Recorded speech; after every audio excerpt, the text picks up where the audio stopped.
ہم یہ بھول گئے ہیں کہ غزہ میں کوئی مر رہا ہے اور ہم آرام سے سو رہے ہیں، کھانا کھا رہے ہیں، شادیوں میں جا رہے ہیں، رونا نہیں آتا۔ کیوں؟ کیونکہ جسم کا احساس مر گیا ہے۔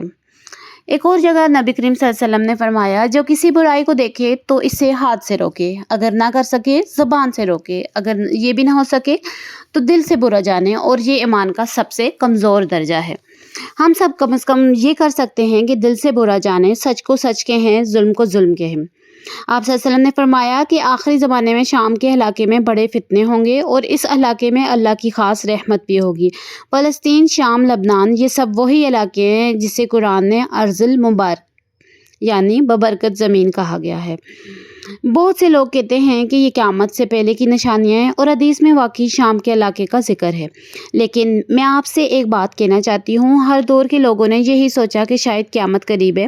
صلیبی جنگوں میں بھی، منگولوں کے حملے میں بھی، پہلی اور دوسری جنگ عظیم میں بھی۔ تو ہمیں کیا کرنا چاہیے؟ یہ نہیں کہ بیٹھ جائیں اور کہیں کہ اللہ خود کرے گا، بلکہ یہ کہ ہر وقت اس طرح تیار رہیں جیسے زندگی لمبی ہو، اور اس طرح عمل کریں جیسے کل قیامت ہو۔ یہی اسلام کا راستہ ہے۔ اصل مسئلہ کیا ہے؟ کبھی سوچا ہے؟ اب میں آپ سے ایک سخت بات کہوں گی، ہو سکتا ہے کہ آپ کو برا بھی لگے، لیکن یہ ضروری ہے۔ اصل مسئلہ صرف امریکہ نہیں ہے، اصل مسئلہ صرف اسرائیل نہیں ہے، اصل مسئلہ ہم خود ہیں۔ سوچیں، مسلمان ممالک دنیا میں 57 ہیں، 1.8 ارب مسلمان ہیں۔ اگر یہ سب متحد ہو تو کوئی بھی ہماری طرف آنکھ اٹھا کر نہیں دیکھ سکتا۔ لیکن ہم کیا کر رہے ہیں؟ مسلمان ملک سے لڑے جا رہا ہے، سعودی عرب اور ایران میں دشمنی ہے، ترکی اور کچھ عرب ممالک میں تناؤ ہے، پاکستان میں ہم خود آپس میں لڑ رہے ہیں، فرقے ہیں، گروہ ہیں، سیاسی پارٹیاں ہیں۔ ہمارے بچے قرآن نہیں پڑھتے، ہم نماز نہیں پڑھتے، ہم سچ نہیں بولتے، اور پھر کہتے ہیں کہ اللہ مدد کیوں نہیں کرتا۔ اللہ نے خود فرمایا، اللہ کسی قوم کی حالت نہیں بدلتا جب تک وہ قوم خود اپنی حالت نہ بدلے۔ یہ سورہ عہد کی آیت ہے، یہ اللہ کا قانون ہے۔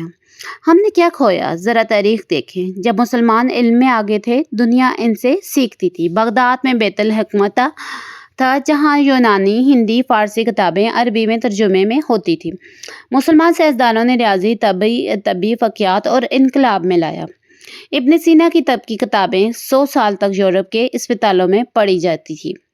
جب صلاح الدین ایوبی نے بیت المقدس فتح کیا تو انہوں نے کسی سے بدلہ نہیں لیا، کوئی قتل عام نہیں ہوا، عیسائیوں کو عزت سے جانے دیا، یہودیوں کو واپس آنے کی اجازت دی۔ اس وقت پوری دنیا حیران تھی، یہ کون لوگ ہیں؟ یہ تھا اسلام کا اصل چہرہ۔ آج ہم وہ چہرہ کہاں کھو آئے ہیں؟ تاریخ ایک بات بار بار ثابت کرتی ہے، کوئی بھی ظالم طاقت ہمیشہ نہیں رہتی۔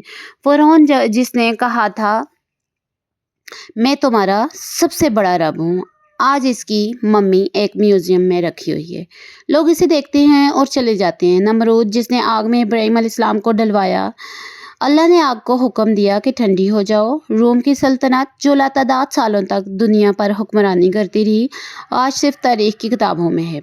منگول جنہوں نے بغداد کو تباہ کیا، لاکھوں مسلمانوں کو قتل کیا، آج کہاں ہیں؟ اور دلچسپ بات یہ ہے کہ منگول خود مسلمان ہو گئے۔ تو بھائی مایوس نہ ہو، اللہ کا نظام چل رہا ہے، وہ دیکھ رہا ہے، وہ سن رہا ہے، لیکن اس کا وقت اس کے ہاتھ میں ہے، ہمارے ہاتھ میں نہیں۔ جب ہم فتح کی بات کرتے ہیں تو ہمارے ذہن میں کیا آتا ہے؟ جنگ، طاقت، دشمن کی تباہی۔ لیکن اسلام کی فتح مختلف ہے۔ نبی کریم صلی اللہ علیہ وسلم نے مکہ فتح کیا۔ وہ لوگ جنہوں نے آپ صلی اللہ علیہ وسلم کو تکلیفیں دی، ابو سفیان جیسے لوگ جو برسوں تک اسلام کے دشمن رہے، وہ سب آپ صلی اللہ علیہ وسلم کے سامنے تھے۔ آپ صلی اللہ علیہ وسلم نے کیا کیا؟ کہا جاؤ تم سب آزاد ہو، کوئی بدلہ نہیں، کوئی قتل عام نہیں، کوئی لوٹ مار نہیں۔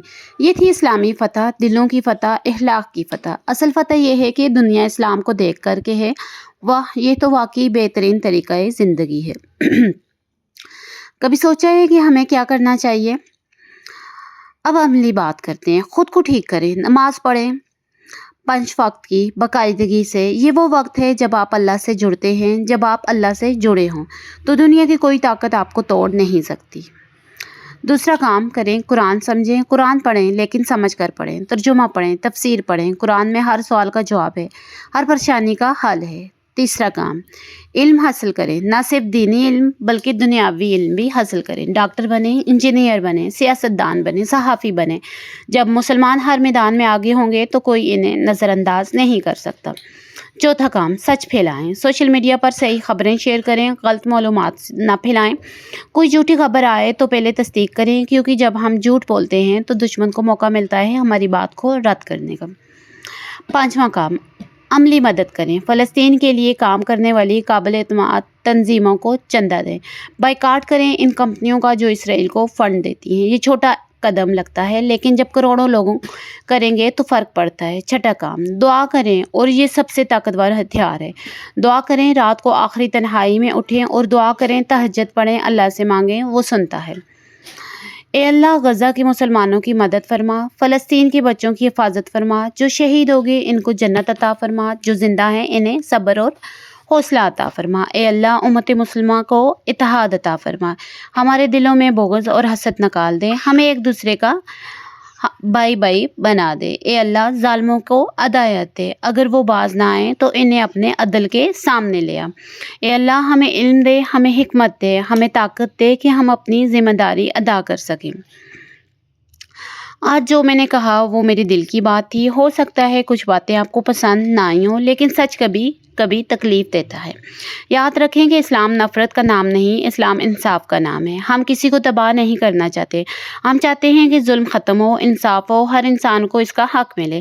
اللہ نے قرآن میں فرمایا، جس کا ترجمہ یوں ہے، اللہ اپنے کام پر غالب ہے، لیکن اکثر لوگ نہیں جانتے اللہ کا نظام چل رہا ہے، چاہے ہمیں دکھائی دے یا نہ دکھائی دے۔ بس ہمیں اپنا حصہ ادا کرنا ہے، اپنی نماز، اپنا کردار، اپنا علم، اپنی دعا۔ اگر اس ویڈیو سے آپ کو کچھ فائدہ ہوا ہو تو اسے شیئر کریں، کیونکہ شاید کسی اور کو بھی اس کی ضرورت ہو۔ کمنٹ میں لکھیں، اللہ ہی کافی ہے۔ اللہ آپ سب کا حافظ و ناصر ہو۔ السلام علیکم ورحمۃ اللہ۔ اگر آج کی ویڈیو آپ کو اچھی لگی ہو تو لائک کریں، سبسکرائب کریں اور ہمارے چینل کو آگے دوستوں تک شیئر کریں تاکہ ان تک بھی یہ انفارمیشن پہنچ سکے۔ Thank you.